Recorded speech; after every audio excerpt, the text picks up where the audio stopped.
बेटी और बहू में फ़र्क होता है। दोनों एक कैसे हो सकते हैं? दोनों अपनी अपनी जगह पर होते हैं। दोनों की अपनी मान मर्यादा है। सुबह सुबह डोरबेल बजी तो मालती जी ने जाकर गेट खोला। देखा तो सामने बेटी टीना अपने लगेज के साथ थी। आज फिर टीना अकेले ही ससुराल से आ गई।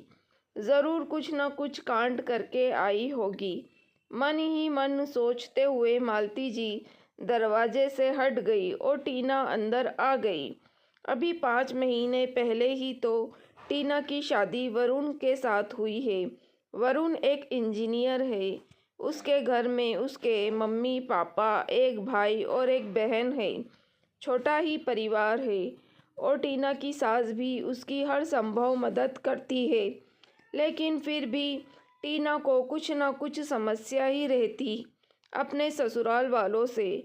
जब कभी मालती जी उसके हाल चाल पूछने के लिए फ़ोन लगाती तो हाल चाल तो कम बताती, बस शिकायत लेकर बैठ जाती। मुझे ये काम करना पड़ा, मुझे वो काम करना पड़ा, और आज भी शायद कुछ ऐसी ही हरकत करके आई है। लेकिन आते ही बेटी से क्या पूछे, इसलिए मालती जी चुपचाप रसोई में चली गई और अपनी बेटी के लिए चाय बनाकर ले आई। टीना चाय देखते ही मुस्कुरा दी। चलो अच्छा है, आज तो कम से कम सुकून की चाय नसीब होगी। क्यों, ससुराल में चाय नहीं मिलती है क्या? पूरा किचन तेरे हवाले ही तो है। हाँ, किचन मेरे हवाले ही है और जिम्मेदारी भी मेरे हवाले ही है, पर सुकून की चाय नहीं, टीना ने चिढ़ते हुए कहा। लगता है सुबह सुबह कुछ कांड करके आई अपने ससुराल में। क्यों? मालती जी ने बड़े सुकून के साथ चाय पीते हुए अपनी बेटी से पूछा। हाँ मम्मी, आप जैसी माँ भी होती है जो अपनी बेटी की दुश्मन होती है। मेरी सास से कुछ सीखो, अपनी बेटी के लिए हमेशा तैयार रहती है। टीना भी मालती जी के सवाल से चिढ़े जा रही थी। अच्छा अच्छा अच्छा, तो तू भी चाहती है कि मैं तेरी सास से जाकर लड़ूं? क्या मम्मी, आपको मजाक सूझ रहा है? मेरी तो पूरी ज़िंदगी बर्बाद हो गई।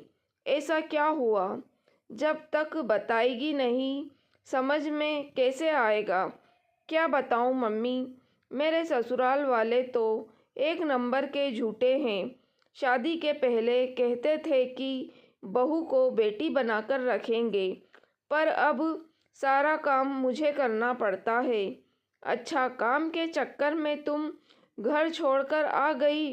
नहीं मम्मी, कल मम्मी जी ने हद ही कर दी। कल पापा जी के दोस्त के बेटे की शादी में पूरे परिवार का न्योता था। मम्मी जी पापा जी तो सुबह से ही चले गए थे। हम लोग सब शाम को तैयार होकर गए। मैं भी अपनी ननद की तरह ही सूट पहनकर तैयार होकर गई थी। पर वहाँ जब पहुँची तो मुझे देखते ही मम्मी जी का मुंह फूल गया। मम्मी जी ने वहाँ तो कुछ नहीं कहा मुझे, लेकिन घर पर आकर अच्छी खासी डांट लगा दी। कहने लगी कि बहू कैसे तैयार होकर आई थी तुम? देखकर लग ही नहीं रहा था कि नई बहू हो। कुछ हमारी मान मर्यादा का भी तो ध्यान रखती। मुझे बिल्कुल अच्छा नहीं लगा जब उन्होंने ऐसा कहा। आपके दामाद को कहा तो उन्होंने भी कहा कि मम्मी गलत थोड़ी ना कह रही थी। तुम्हें घर पर ही कहा था कि ढंग से तैयार हो जाओ, लेकिन नहीं, बस सूट पहन कर चल दी। मैंने तुम्हारे दामाद को कल ही कहा था कि मुझे छोड़ आओ, लेकिन उन्होंने रात को आने से मना कर दिया, इसलिए मैं यहाँ अभी आई हूँ। ओह, तो यह बात है। और नहीं तो क्या मम्मी, अब बताओ, बेटी और बहू में फ़र्क करते हैं, गलत नहीं है क्या? देख बेटा, बुरा मत मानना, पर सच सच बता रही हूँ। बेटी और बहू में फ़र्क होता है, बिल्कुल फ़र्क होता है। दोनों एक कैसे हो सकती हैं? जिस तरह बेटियां परिवार का हिस्सा है, उसी तरह बहू भी परिवार का हिस्सा है। दोनों अपनी अपनी जगह पर है। दोनों की अपनी मान मर्यादा है। जिस तरह हम कहते हैं ना कि दामाद बेटा है, पर सच यह है कि दामाद को बेटा मान ही नहीं जाता। जितनी बेफिक्री से माँ बाप बेटे को कह देते हैं, उतना कभी दामाद से नहीं कह पाते।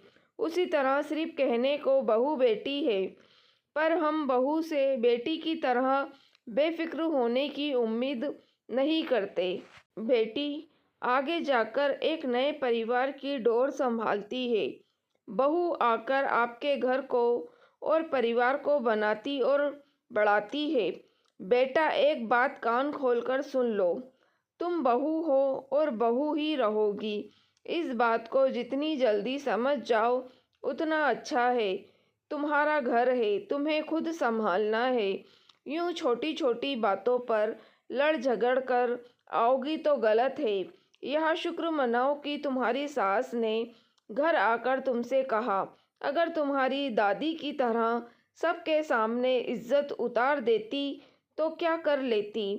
टीना के पास कहने के लिए शब्द नहीं बचे थे, इसलिए उसने चुप रहना ही ठीक समझा।